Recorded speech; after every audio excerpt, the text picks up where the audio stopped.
일본 선교사, 제가 일본 선교사로 있을 때 같이 이제 후쿠시마 쪽에서 목회했던 선교사님 따님인데 같은 방을 쓰고 있어요. 그래서 막 같이 이렇게 합석을 해가지고 좀 좋은 시간을 좀 보내고 왔어요. 그 전에 제 얼굴 보니까는 얼굴이 완전 반쪽 얼굴이 돼 있더라고요. 그래가지고 딸을 만나고 나서 사진을 보니까 야, 조금 화색이 돌아온 거예요. 그래서 참 이게 이게 기운 충전이라는 것이 다 이런 걸 두고 오는 말이구나 하는 느꼈습니다.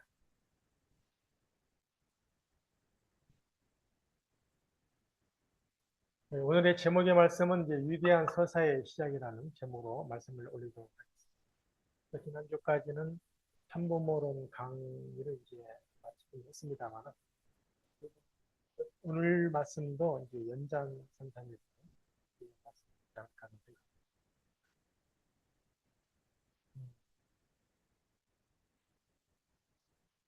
사랑의 눈으로 세상을 보라 이런 말씀입니다. 공독을 사랑의 눈으로 세상을 보게 되면 날아가는 새를 보고도 아, 저 새는 왜 지지배배하지? 아, 사랑하는 님을 그리워하는구나 라고 하게 됩니다. 거기에서 시가 읊어지고 문학 작품이 나옵니다. 거기에는 인생살이의 역사의 사연이 반복하여 지연된다는 것입니다. 보통 사람은 흘러가는 물이 구불구불 지형에 따라 부딪혀 가고 파이돌이 있으면 부딪히면서 물방울을 내고 가는 것으로 보게 됩니다. 그러나 그것이 사랑을 중심 삼고 흘러간다는 것을 알게 된다면 천년을 엮어도 남을 수 있는 시가 읊어지고 소설이 엮어질 수 있는 것입니다. 그러므로 사랑의 입김도 사랑의 손길도 사랑의 노랫소리도 사랑의 말소리도 모두 좋은 것입니다. 아주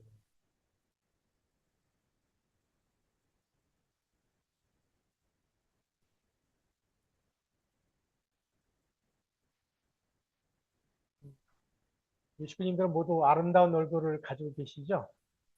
예, 화사해 보이십니다. 지난번에 이제 일기예보를 잠깐 보니까는 일요일 날 비가 올 거라고 했는데 이 저녁에 제가 어제 새벽 한 1시 반 넘어서 도착을 했거든요. 그때까지만 비가 많이 쏟아졌습니다. 네, 아침에 이렇게 일어나 보니까 또 화창하게 그 뉴스를 보면서 정말 좀 새로운 희망의 기운을 느끼게 됩니다. 조선이 이제 건국되고 나서 이제 태조 이성계에서 이제 무학대사 여러분 아시죠? 무학대사에게 이제 말을 건넸다고 합니다. 우리가 서로 군신의 예를 떠나 터놓고 한번 대화를 한번 나눠봅시다 한 거예요. 그런데 이제 제가 우리 대사님의 얼굴을 보는데 얼굴상이 돼지 모습 같습니다. 이런 거예요. 갑자기. 보통 사람 같으면은 막 화가 나잖아요. 스님한테 아무리 왕이라 할지라도 왜 돼지라는 말을 하는가. 어? 화를 낼 수도 있는데 무학대사가 이제 참았어요. 곰곰이 이제 있다가 매일 그 대화를 나눈 겁니다. 우리 이성계 우리 여왕님을 보는데 꼭 제가 볼 때 참 우리 이성계 여왕님 얼굴은 아름다워 보이십니다. 이렇게 한 거예요. 꼭 부처님 얼굴로 보입니다. 이렇게 이제 얘기를 한 겁니다. 그러니까 아니 나는 지금 우리 스님께 예, 돼지 얼굴 같다고 했는데 예, 하필 저에게 그렇게 부처님 얼굴 같다는 그 칭찬을 하느냐 아마 좀 이게 궁금해하지 않았겠습니까? 그때 이제 부학대사께서 이제 껄껄껄 웃으면서 뭐라고 얘기했겠습니까? 네? 돼지의 눈에는 소용돌이입니다. 우리 아시는 분 다 아실 것입니다. 그러니까 이 이제 내용을 보게 되면 많은 것을 시사하게 됩니다.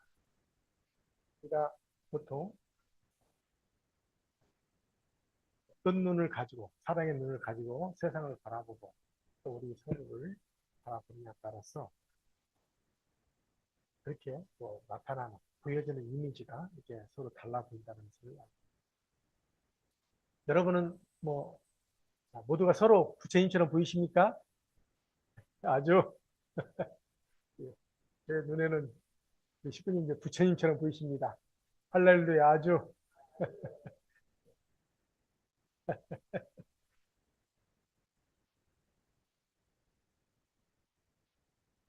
예, 지난 11월 3일 날 전심원 기도회 가운데 잠깐 뭐 카톡방에도 올려드렸습니다만 모르게 순간에 이렇게 환상 가운데 아버님이 어머니의 손을 잡고 이렇게 나오시더라고요. 그냥 환상을 했나 싶어가지고 그냥 90도 지나갔었는데 다음날 어머니 이렇게 나오시고 그냥 환상이 아니었고 하는 그 생각을 가지게 됐습니다. 뭐 비록 어머님이 이제 완전한 석방 입장에서 오시고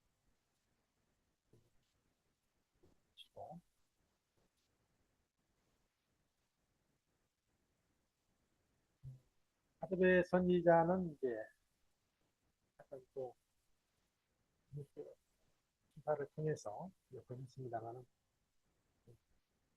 어머님은 이제 수척해 보이시지만은 눈빛만큼은 맑고 강인하다. 그러면서 이제 신자께서 어머님과의 인연에 대해서 이렇게 영적인 계시로부터 시작됐다. 그래서 어느 일요일 날 아침 아프리카로 오는 환상 가운데 아마 그렇게 어머님이 오셨나 봐요. 그 모습을 봤다. 그리고 봤는데 이제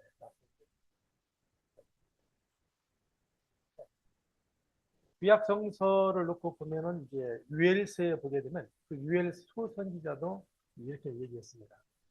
너희 노인들은 꿈을 꾸고 너희 젊은이들은 환상을 볼 것이다. 성서에 나오지 않았습니까? 많은 꿈을 꾸고 또 환상을 보기도 합니다.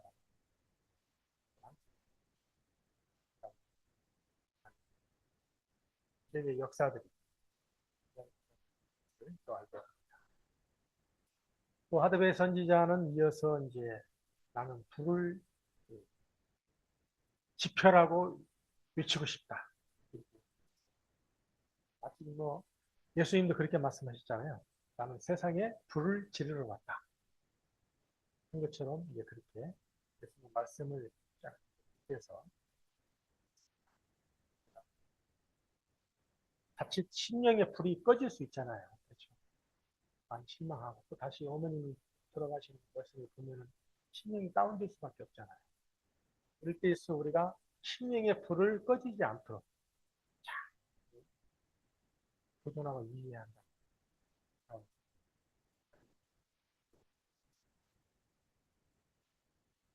예수님은 이제 십자가에 돌아가신 후 부활하여 40일 동안 지상에 머물렀던 것을 알게 됩니다. 예수님 부활 후 40일간 이제 영인체의 모습으로 제자들에게 나타나게 되는데요. 처음에 부활하신 예수님이 나타나서 어, 만난 사람이 누구인지 아십니까? 바로 이제 막달라 마리아였습니다. 당시 이제 무덤가에서 예수님의 시신에 향유를 발라드리는 사람이 이제 막달라 마리아와 야곱의 어머니 마리아 그리고 어부였던 세베대의 어머니 살로메였습니다. 이 가운데 처음으로 예수님의 부활의 소식을 전한 사람은 막달라 마리아였습니다. 그러니까 부활하신 예수님이 처음 찾아간 사람은 막달라 마리아였다는 것을 알게 됩니다. 왜 하필은 막달라 마리아를 찾아갔을까? 여러 가지 생각해 봅니다. 이전에 잠깐 말씀드렸습니다만은 막달라 마리아는 사실은 예수님이 오셔서 어린 양 혼인잔치를 치러야 되는데 신부를 맞이하지 못했잖아요. 사실은 그 대비적 신부 역할을 했다. 저는 이렇게 생각합니다. 여튼 간에 처음에는 뭐 예수님을 알아보지 못했어요. 근데 순간 이제 그 마음의 문이 열리고 영의 눈이 눈이 열리면서 그 예수님을 이제 그 알게 된 겁니다. 이와 같은 내용이 이제 의심 많은 그 예수님의 제자였던 도마와의 그 만남 속에서도 이제 알 수가 있습니다. 도마가 의심이 많았나 봐요. 그래서 도마가 아무리 생각해도 예수님을 이렇게 믿을 수 없다 생각을 했는데 예수님이 영적으로 찾아온 거예요. 도마에게 찾아와서 여기 한번 옆구리를 한번 만져봐라.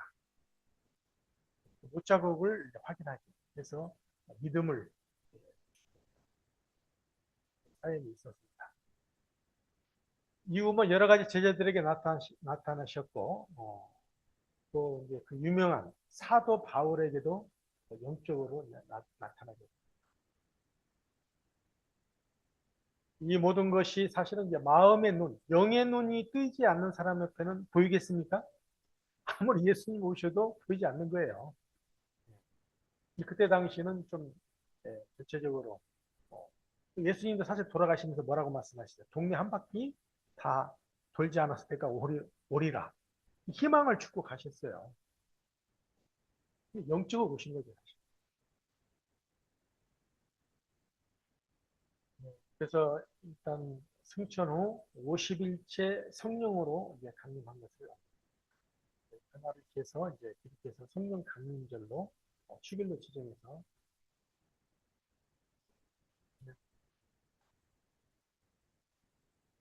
엘리야 선지자는 이제 불수레를 타고 승천하였습니다. 환상 가운데 본 이제 모습이 그랬는데요. 하늘로 올라가는 운송수단이 왜 하필이면 그때 수레가 되겠습니까? 지금 같으면 뭐예요? 자동차가 있고 비행기가 있잖아요. 하늘로 올라가면 그 환상이 뭘로 보이겠습니까? 비행기로 보이겠죠.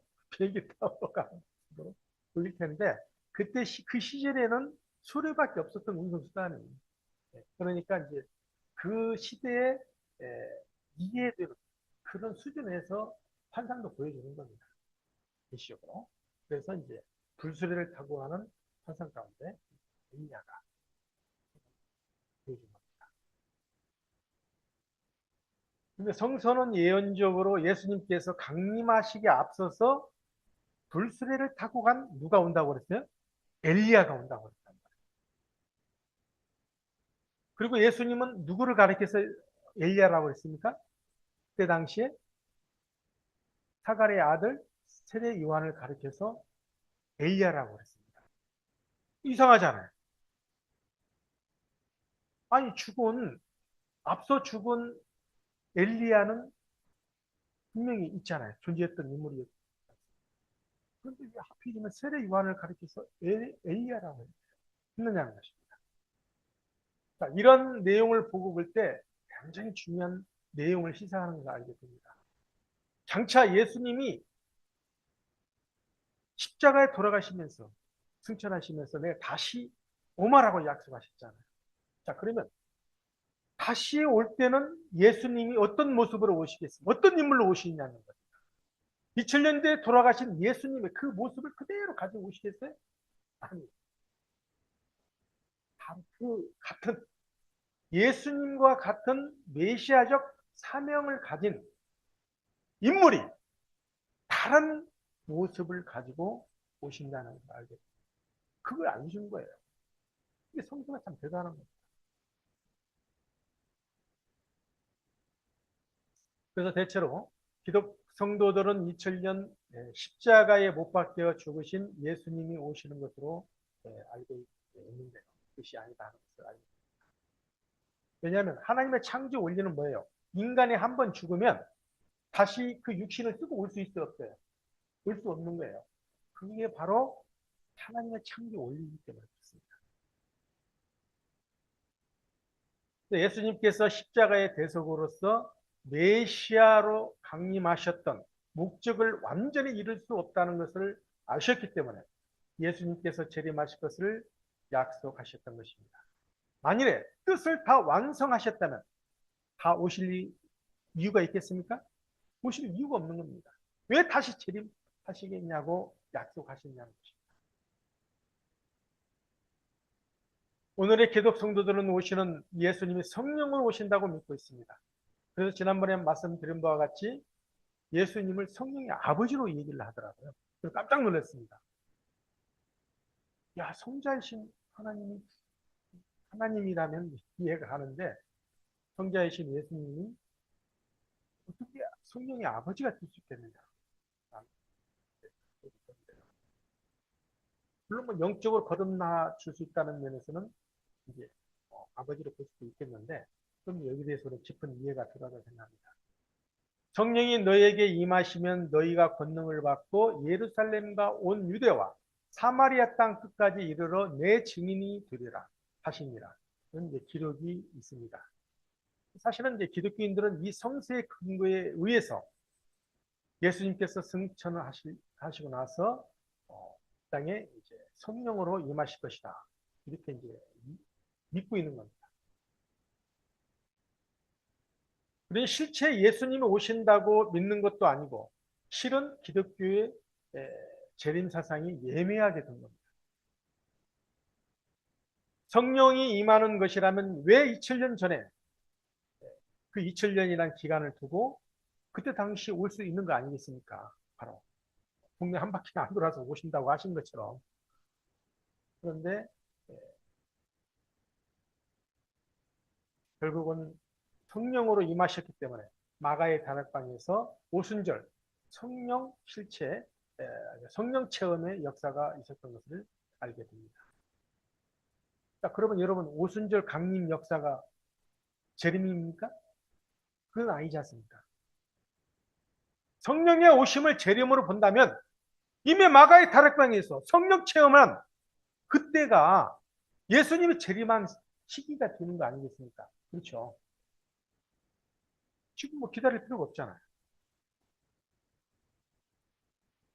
근데 성서에 보게 되면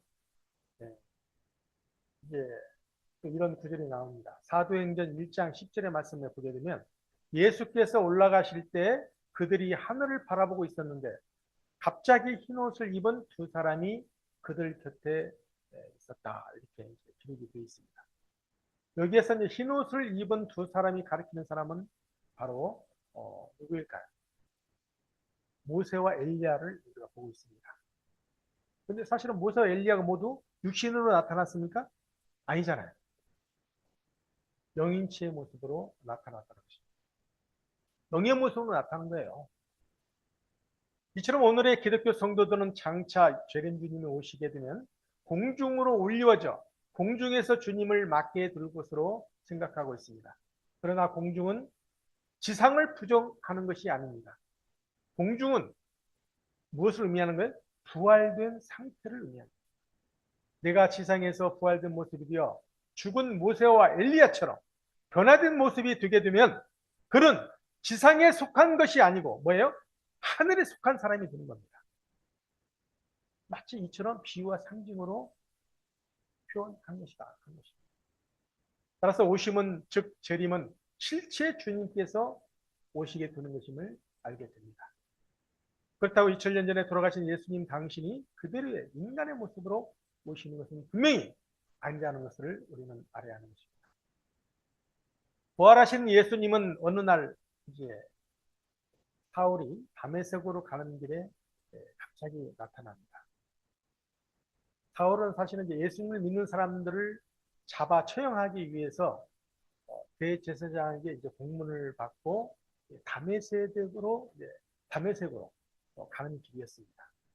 다메섹에 거의 이르렀을 때 갑자기 하늘로부터 강한 빛이 비치고 천둥 번개처럼 소리가 난 거예요.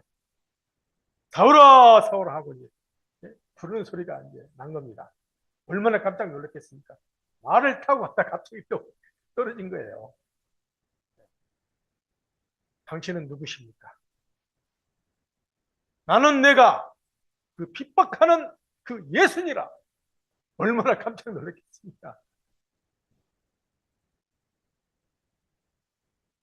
왜 너는 나를 이렇게 핍박하느냐 하시면서 이제 그리고 경종을 울린 거죠. 그렇게 해서 말에서 떨어진 이제 사울이 갑자기 눈이 침침해지고 보이지 않은 거예요. 그래가지고 뭐 지나가는 일행들이 발견됐겠죠. 그래서 그 일행에 의해서 나는 그래서 우리가 이제 알아야 할 거는요. 비록 하늘은 인간들의 무지에 의해서 앞서서 스데반 선지자를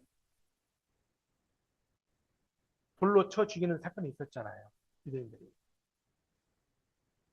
그게 뭐 보이지 않게 이제 사실 사울도 한몫한 거죠. 그런데 하늘은 그 귀한 선지자였던 스데반, 비록 죽었지만 스데반을 대신해 누굴 찾은 거예요? 사탄편에 있던 사울을 찾은 거예요. 놀랍죠? 나중에 이제 바울이 됐습니다만은 사도 바울이 됐죠.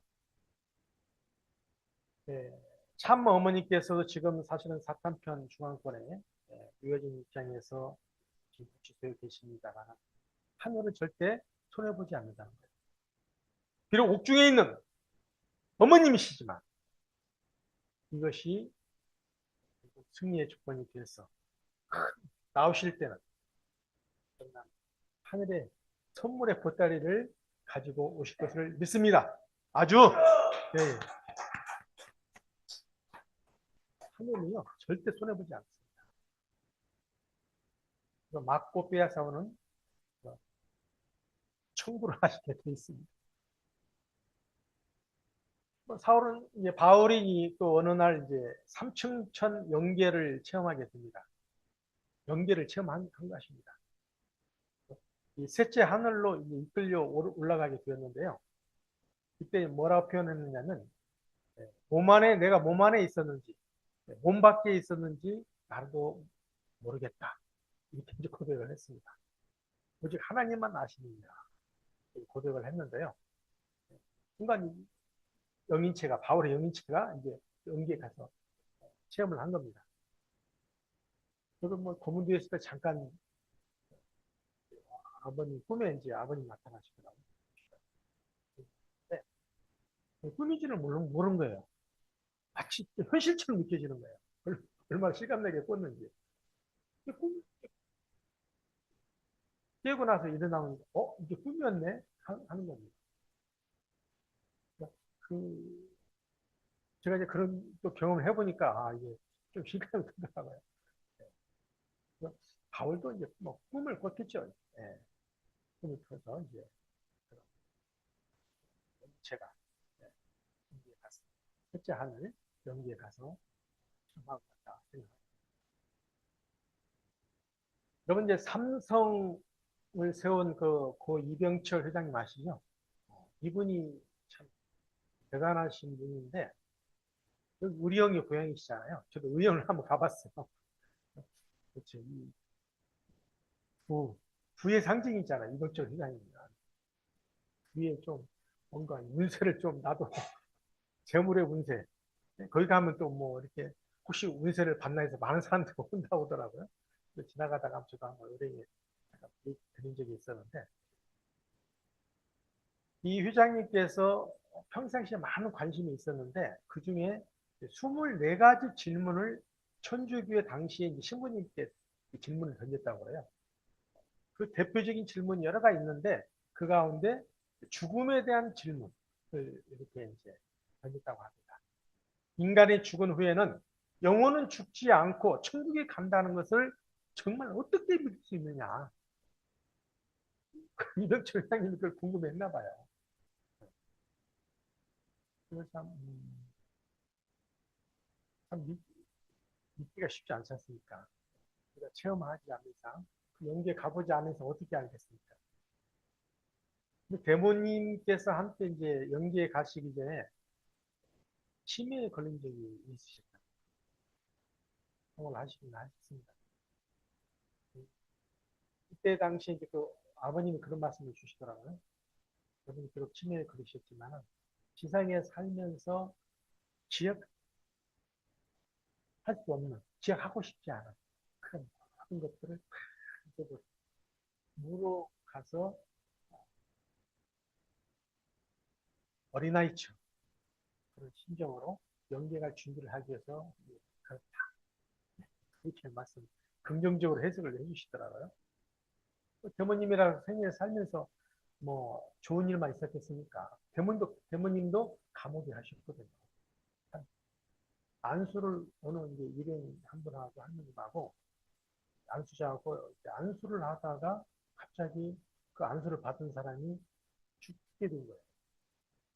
그런 사건이 있었어요. 그래가지고 이제 대모님 감옥살이를 하는 거예요. 뭐 일반한 건 아니죠. 병을 낫게 하기 위해서 좋은 의도를 가지고 했지만 그 결과가 안 좋게 나올 때는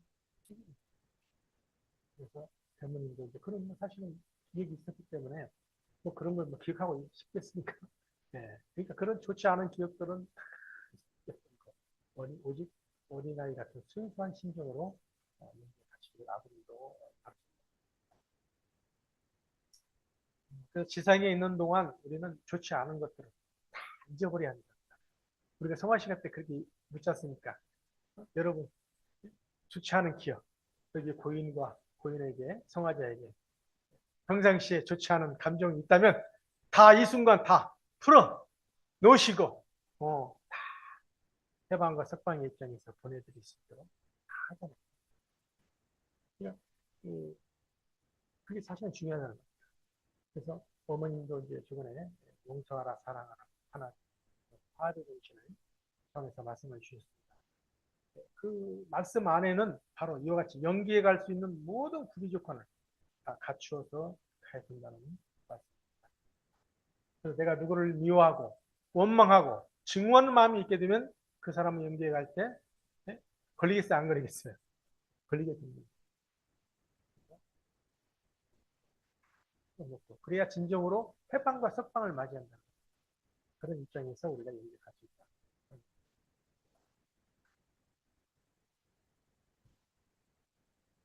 그래서 내가 죽어서 천국을 갈 수 있을까에 대해서 염려하기 앞서서 우리는 내가 지상에 살아가는 동안 천국을 체험하고 살아가는 것이 얼마나 중요한가 하는 것을 문제는 누구를 중심하고 내가 살아가고 있느냐. 그게 중요하다. 무엇을 중심하고 치유를 하였느냐. 이게 중요하다. 아주 하늘 부모님을 모시고 부모님을 모신 가운데 우리는 살아가고 치유하고 있음을 알게 됩니다. 아주 예수님이 이제 십자가에 들어가신 후에 이제 무덤에 묻히게 됐는데요. 안식일 첫날 막달라 마리아와 요한나, 야곱에 묻힌 마리아가 이제 무덤을 들어가겠습니다. 갑자기 무덤에 누가 없어요? 예수님이 시체가 없는 거예요. 모두 깜짝 놀라요. 얼마나 놀랐겠습니까? 천사가 그때 나타났다고 그래요. 왜 예수님을 찾느냐 하는 거예요. 당연히 뭐 시체가 없어졌으니 찾을 수밖에요. 네. 그런데 이제 천사가 할 때 나타나면서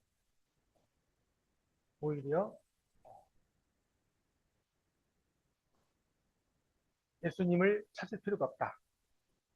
얘기를 했다는 거예요. 예수님은 죽지 않았다. 육신은 죽었지만 뭐예요? 예수님의 영혼은 천상세계에 승천하신 거 아닙니까?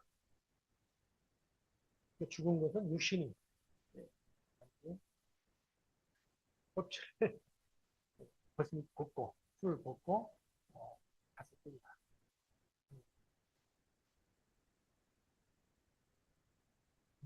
하나님의 아들은 타락으로 잃어버린 창조 본연의 에덴 동산을 찾아야 하는 것을 알게 됩니다. 창조 본연의 에덴 시대는 이제 황금 시대였습니다. 에덴 동산에는 없는 것이 없었고 비록 소수의 인간들이었지만 자연과 함께 살아가는 그다음에 천국의 환경성 속에서 살아가는 것을 알게 됩니다. 그런데 인간은 하나님 말씀을 불신하여 따먹지 말라는 선악과를 따먹고 타락해서 결국은 교만이 들어갔다 하는 것입니다.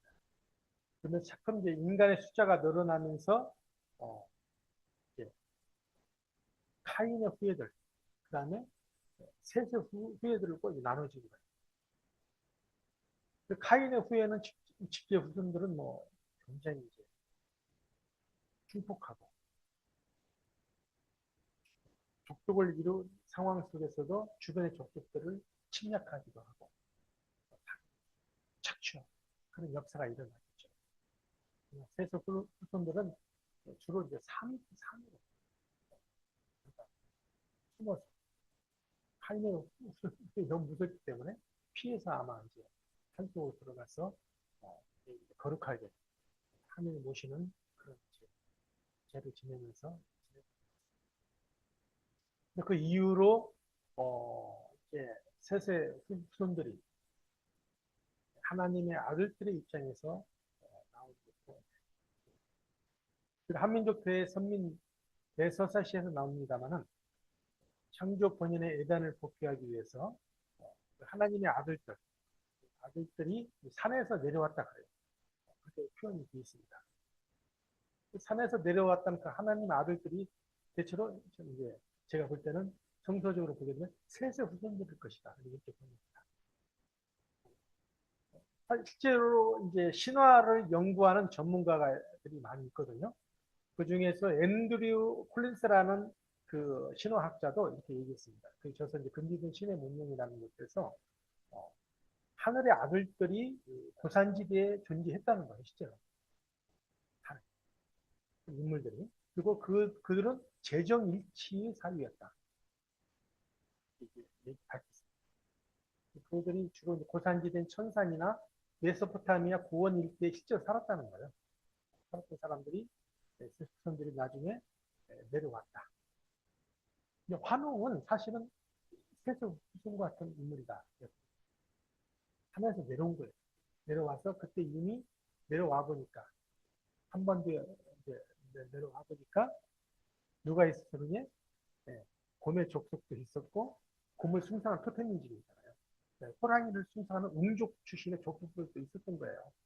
그 중에서 곰족 출신의 웅녀를 택해서 선택했다. 모르겠습니다. 이제 제가 볼 때는 레아와 라헬 관계 입장에서 보게 되면 웅족 출신의 여인도 취했을 가능성이 있다고 봐요. 근데 거기에서 아마 어떻게 나올지. 어쨌든 그러나 그 계열 중심 주류선의 계열은 우리 한민족사에서 단군의 그 혈족은 누구를 통해서 내려오는 거예요? 웅녀, 곰족 출신의 여인 웅녀를 통해서 내려온 거예요. 주류 혈맥이겠죠. 선민으로서 이렇게 이해하시면 되다 생각합니다. 근데 실제 웅족의 후손들도 우리 한민족의 조상들로서 구성이 되어 있기 때문에 그렇습니다. 여러분 천사하면 무엇이 떠오릅니까? 보통 날개 달린 천사 생각하게 되잖아요. 한번 생각해 보세요. 천사하면은 인간과 대화를 했다고 그랬어요. 그 무형적 실체, 영적 존재임을 알게 됩니다. 하나님 뜻도 물론 알고 있었어요. 성경에 이제 많이 이제 나오는데요. 심부름을 하는 그런 그 사역을 맡은 존재였습니다. 때로는 천군 천사가 되어서 싸우기도 했어요. 때로는 은혜를 나눠주는 역할도 했고. 여튼 직접 눈에는 보이지는 않습니다. 근데 이런 보이지 않는 천사가 어떻게 인간에게 찾아올 수 있었을까요?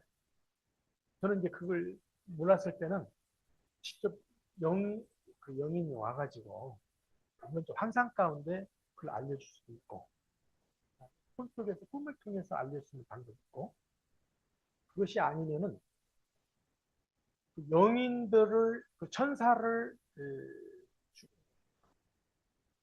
대신해서 소식을 알릴 수 있는 중간자가 누가 있어요? 무속인들이잖아요. 샤먼들. 샤먼들이 고대부터 있었어요. 그러니까 그 샤먼을 통해서 같은 제사장 같은 인물을 통해서 그걸 알려줄 수 있다. 그렇게 이해를 해야 돼요. 저는 오히려 후자 쪽이 더 확실하지 않나 생각합니다.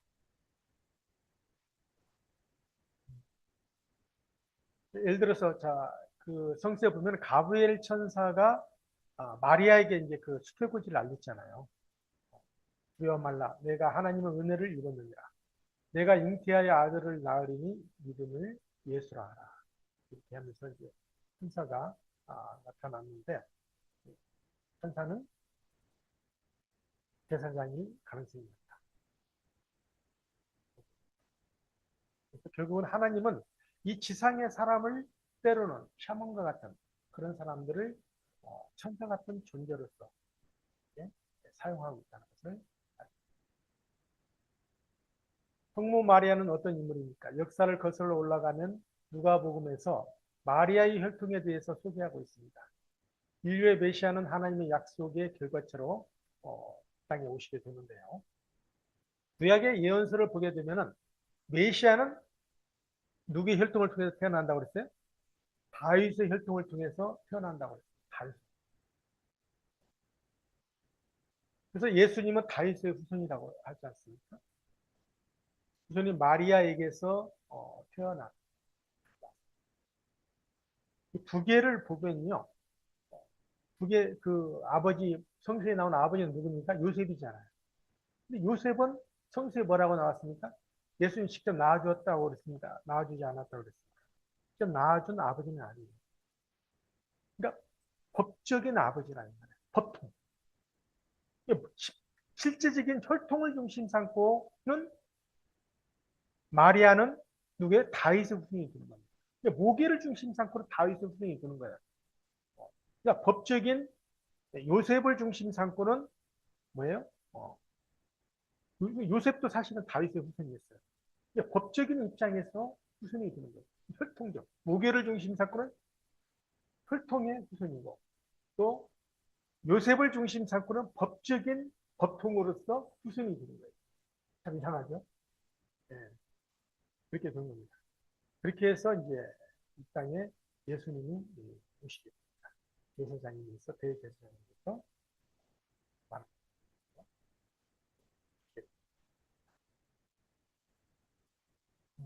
그런데 우리 여기 보게 되면요. 예수님의 혈통을 마리아가 아닌 요셉으로 이제 마태 복음에서는 얘기를 합니다. 그럼 마태가 왜 그렇게 얘기를 했을까요? 유대인의 계보 관습상 여자 이름이 나타날 수 없답니다. 족보의 여자. 우리도 그래도 족보도 그랬잖아요. 여자는 족보에 올라오지 않았었어요. 그때 당시 유대인들의 관습도 마찬가지였다. 그래서 요셉이 이제 아버지로 이제 법적인 아버지로 올라왔던 것을.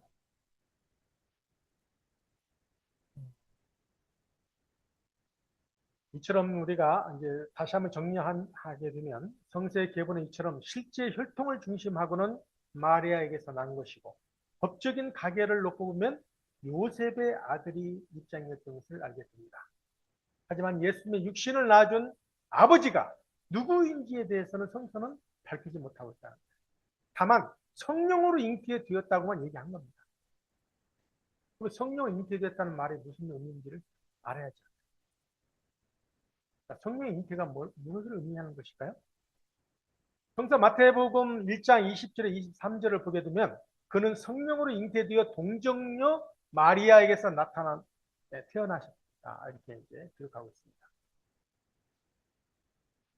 예수님께서 사람은 뭐라고 했습니까요? 물과 성령으로 거듭나지 아니하면 하나님 나라에 들어갈 수 없다라고 말씀하셨습니다. 놀라운 말씀을 하셨습니다. 이 말씀을 누구에게 하셨느냐 하면은 그 학식이 많은 그때 당시에 니고데모에게 얘기를 했어요. 성령으로 거듭나지 하지 않으면 하나님 나라에 들어갈 수 없다. 니고데모 학식 많은 니고데모도 얘기한 거예요. 어떻게 거듭나? 거듭남의 의미는 과거와 전혀 다른 상태로 변화되었다는 것을 의미하는 것입니다. 자, 무엇이 변화된 것입니까? 여러분들의 우리들의 육신입니까? 육신이 아니지 않습니까? 바로 우리들의 심령이 변화된 것을 의미하는 겁니다. 우리 영이체가 변화된 걸 의미하는 것입니다. 그렇지 않습니까? 그래서 하나님이 세상을 이처럼 사랑하사 독생자를 주셨으니 이는 저를 믿는 자마다 멸망치 않고 영생을 얻게 하려 하십니다. 예수님을 믿는다면 영생하게 된대요. 그 믿음의 차이입니다. 믿음. 믿음을 통해서 심령이 변화된다는 것을 의미하는 것입니다. 예수님의 독생자로서 혈통은 하늘 부모님으로부터 온 것이지만 그 생명을 낳아주기 위해서는 육신의 아버지가 필요한 것입니다. 참 부모님은 세례 요한의 아버지인 사가랴에 있음을 아버님께서 밝히셨는데요. 사가랴 부인 엘리사벳이 마리아에 6개월 앞서 복중에 임신을 하였고 후에 임신한 마리아가 엘리사벳을 찾아간 것을 우리는 성서를 통해 알 수 있습니다. 결국 그렇게 되면 어떻게 된 겁니까? 예수님과 세례 요한 사이는 아버지를 실제 낳아준 아버지는 사가랴잖아요. 아버지를 중심상 그럴 때 서로 배달은 이복 형제였다. 그리고 뭐 마리아하고 엘리사벳도 육아 쪽으로 봤을 때 뭐 사춘막이다 이렇게 또 얘기도 합니다. 기독교에서 오늘 예수님을 성령의 아버지로 보고 있는데요. 왜 이렇게 정확하게 성령에 대해서 얘기를 말씀드리냐면 바로 이 이야기를 드리기 위해서 한 겁니다. 지금 기독교에서는 굉장히 혼동의 가운데 지금 있어요. 예수님은 성령의 아버지로 보고 있다는 거예요. 이는 삼위일체의 개념에서 성령은 곧 하나님이며 예수님이기도 하다고 보고 있기 때문입니다. 그런데 지난번에 이제 선문대학교 우리 오택룡 교수님께서 이제 성령론을 우리 목회자들에게 이제 공직자들에게 강의를 한번 해주신 적 있으시거든요. 그때 뭐라고 말씀하셨냐면 실체가 있는 성자와 실체가 없는 성령이 영적인 참 부모로 올 수 있습니까? 네? 있어요, 없어요?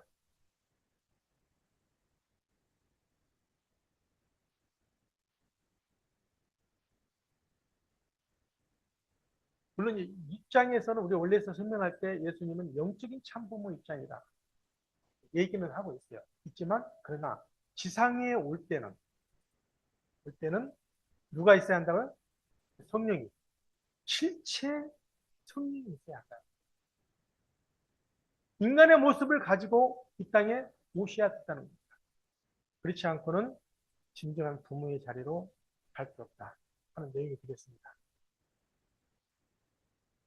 성세에 분명히 이제 하나님은 영이시라고 이제 얘기를 했습니다만은 예수님이 어떻게 창조주인 하나님과 같은 동일인이며 성령의 본체가 될 수 있겠습니까? 이 위에 한번 보십시오. 그림을 보면 왼쪽 그림이 사람은 하나의 얼굴인데 세 가지 형태의 얼굴로 되어 있어요. 정상의 얼굴입니까? 정상의 얼굴이 아니잖아요. 그런데 오늘날 기독교는 신학적으로 이걸 자꾸 이해시키려고 해요. 이게 맞다. 정상이 아닌 얼굴. 네. 그래서 삼일체. 진정한 의미에서 삼일체는 어떻게 이해해야 될까요? 예수님은 창조주 하나님이 아니고 바로 하나님과 일체를 이룬 창조 본연의 인간으로서 우리 원리는 설명하고 있습니다. 그와 동시에 성자로서 독생자 예수님을 말하고 있습니다. 진정으로 성령의 아버지가 되기 위해서는 예수님은 지상에서 독생녀를 실체를 만나야 돼요. 성령의 실체로 오신 독생녀를 만나지 않으면 만나서 어린 양 혼인잔치를 치러야만요. 그래서 자녀를 낳아서 사육이 돼요. 그 기대를 조성해야만이 비로소 본인의 참 부모의 자리로 가실 수 있는 것을 알겠습니다. 그래서 실제 성령 오신 어머님도 무려 14분의 자녀를 낳으시고 기대를 쌓으신 것을 알겠습니다. 하늘 부모님은 완전한 영이시며 모든 영의 부모이시다. 이렇게 또 말씀을 주셨는데요. 하여튼 예수님은 지상에서 하나님의 아들로서 성자로 사시다가 영계 승천을 하였지만은 부모로서 부모의 입장에 계시다가 승천한 건 아니잖아요. 그렇죠? 그래서 다시 오마라고 하신 것을 알죠. 그래서 예수님도 이 땅에 사랑을 소개할 때 부모의 사랑을 소개하지 못한 거예요. 누구의 사랑을 소개했습니까? 형제의 사랑을 소개한 겁니다. 내가 너희를 사랑한 것 같이 너희도 서로 사랑하라. 내 이웃을 내 몸과 같이 사랑하라. 그리고 내 이웃을 사랑하고 내 원수를 사랑하라. 하신 것입니다. 이처럼 예수님은 지극히 나의 이웃에 대한 형제의 사랑을 말씀하였지만 보다 더 근본에 있어서 부모의 사랑에 대해서는 말씀하지 못한 것을 알게 됩니다. 그러면 예수님께서 이 땅에 다시 재림하는 이유에 대해서 기독교는 어떻게 이해하고 있는지 아십니까? 기독교에서는요, 산자와 죽은 자를 심판하고 의인을 구하기 위함이다.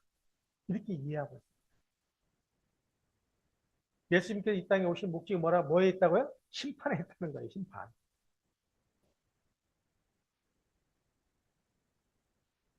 하지만 예수님이 이 땅에 오신 육신을 쓰고 오시는 이유는 예수님의 육신을 십자가로서 사탄에 내어 주었기 때문에 이를 다시 복귀하여 실체로서 잃어버린 예수님의 육신을 복귀해야 되죠.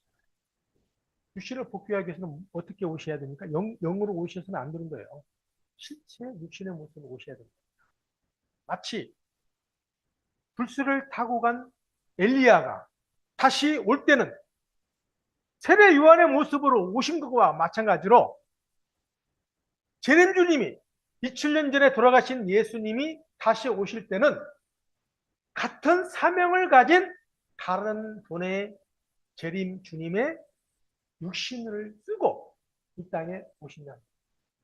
아주 이걸 분명히 오늘날의 기독교인들이 이해하지 못하면요 정말 어렵습니다. 계속 영적으로만 성령의 아버지로 믿으면서 할렐루야 찬양하게 되어 있다.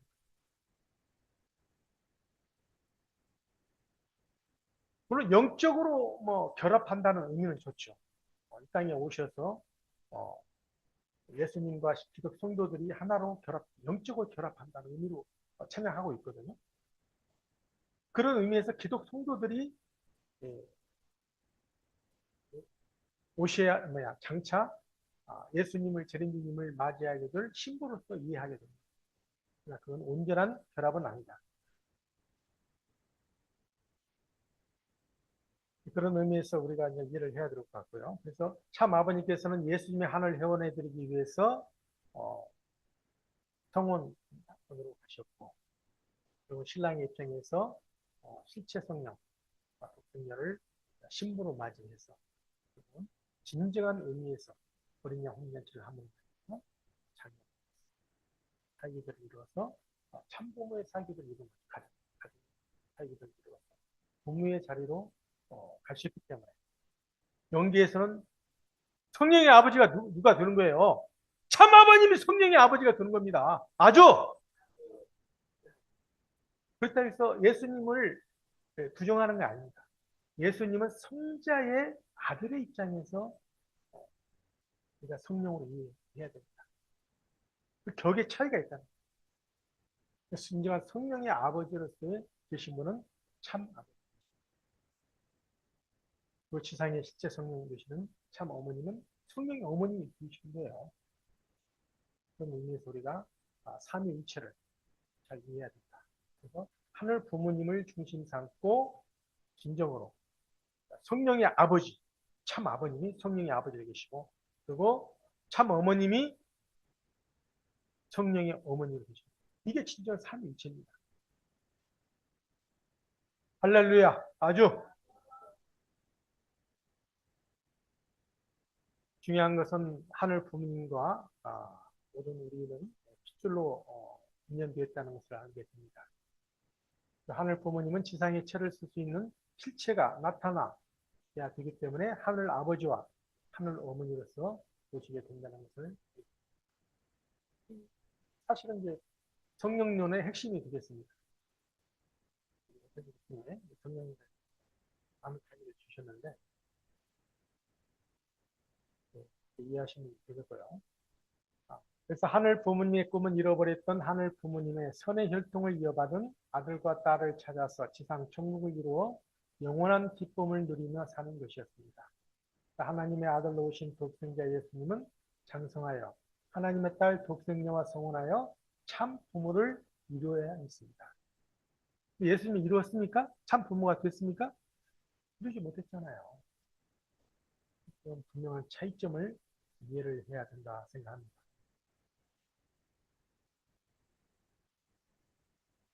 참 어머님은 이제 천호모 입궁식을 마치고 저희들에게 이제 드디어 이제까지 감춰졌던 한 어머니의 존재가 온전히 드러나게 됐다고 말씀해 주셨고요.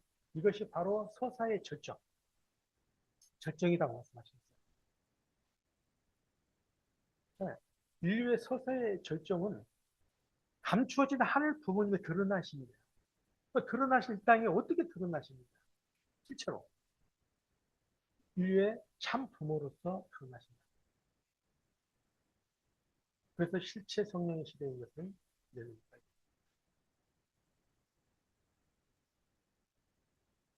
예수님에 대해서 성서는 이제 이렇게 얘기하고 있습니다. 빌립보서 2장 6절을 보게 되면 그는 근본 하나님의 본체시나 하나님과 동등됨을 취할 것으로 여기지 아니하였다. 이렇게 얘기 나왔습니다.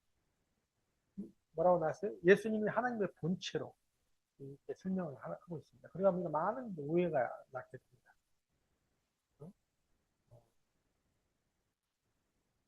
성서는 하나님은 영이시라고 하였기 때문에 하나님은 성령의 본체로 계심을 우리는 알고 있습니다. 성령의 본체이신 하늘 부모님은 하늘 아버지의 영과 하늘 어머니의 영이 함께 하시는 거예요.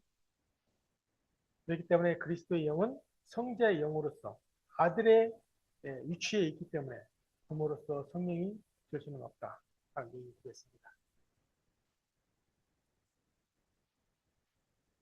하지만 그토록 기독교인들이 참 눈물로써 간절히 기도하며 찬양하고 있는 그 성령의 아버지가 진정 어떤 분인지를 우리는 알아야 할 때가 온 것입니다. 그래서 그분을 우리는 온전히 증거할 사명이 우리에게 있다 하는 것입니다. 아주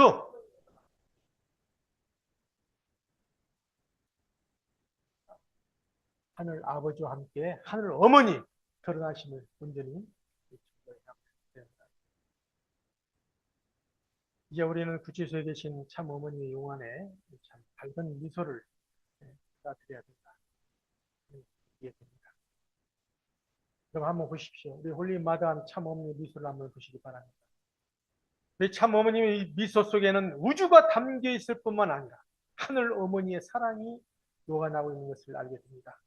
그래서 더 빛나고 있는 것을 알게 됩니다. 그런데 지금 이 죄악된 세계, 이 사탄의 중앙권의 세계는 그러한 어머님을 결국 구속으로 가게 했습니다. 빨리 이제 해방과 석방을 통해서 어머님이 잃어버린 미소를 우리가 찾아드려야 된다 하는 마음을 갖게 됩니다. 또 결의를 가지게 됩니다. 아주 놀라운 건요. 바티칸 정원에 이런 한복 입은 성모상이 이렇게 이제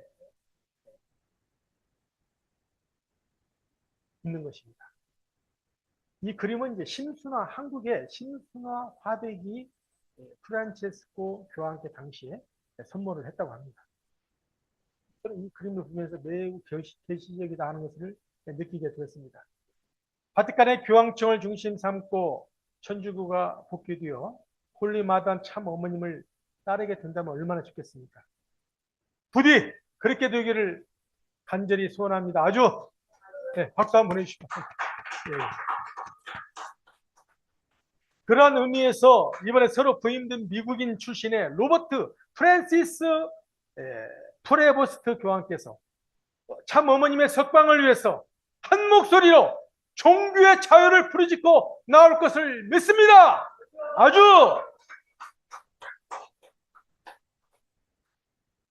어머니께서 서사의 완성의 중심에 하늘 부모님이 계시는 것이며 우리 천진 참 부모님이 계심을 우리는 알게 됩니다. 이렇게 읽게 말씀을 주셨는데요. 이 아름다운, 보겠습니다. 하늘에는 영광이요 땅에는 천국 백성들의 기쁨과 환희의 소리가 온 세계로 울려 퍼지는 이 흥분되고 설레는 기쁨의 환희 소리를 들으시옵소서.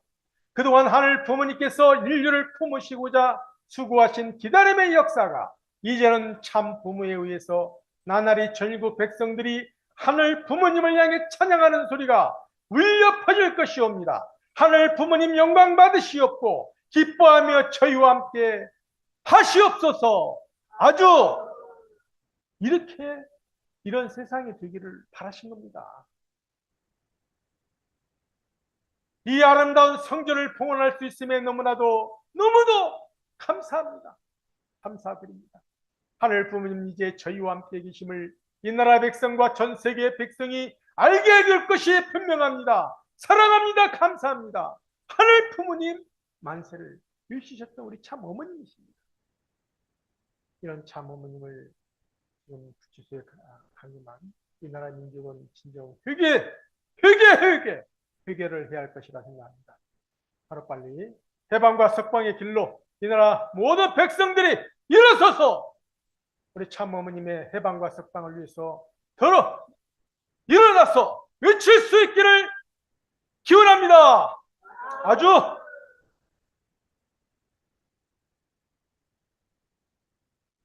위대한 서사는 시작이 되었기 때문에 반드시 완성을 향해서 가시는 거예요. 비록 참 어머니 비참하게 지구에 계시지만 반드시 완성을 향해서 나오셔서 그 결실을 맺을 것을 믿으면서 한 주간도 본문에 말씀드린 바와 같이 사랑의 눈, 세상이 뭐라 하더라도 꼭 그렇지 관여할 필요 없다는 거예요. 그 누가 뭐라고 한다 할지라도 우리는 참 사랑의 눈을 갖고 세상을 바라고 세상을 오해하고 있는 세상을 향해서 외치고 나가기를 바라겠습니다. 아주 말씀을 마치도록 하겠습니다.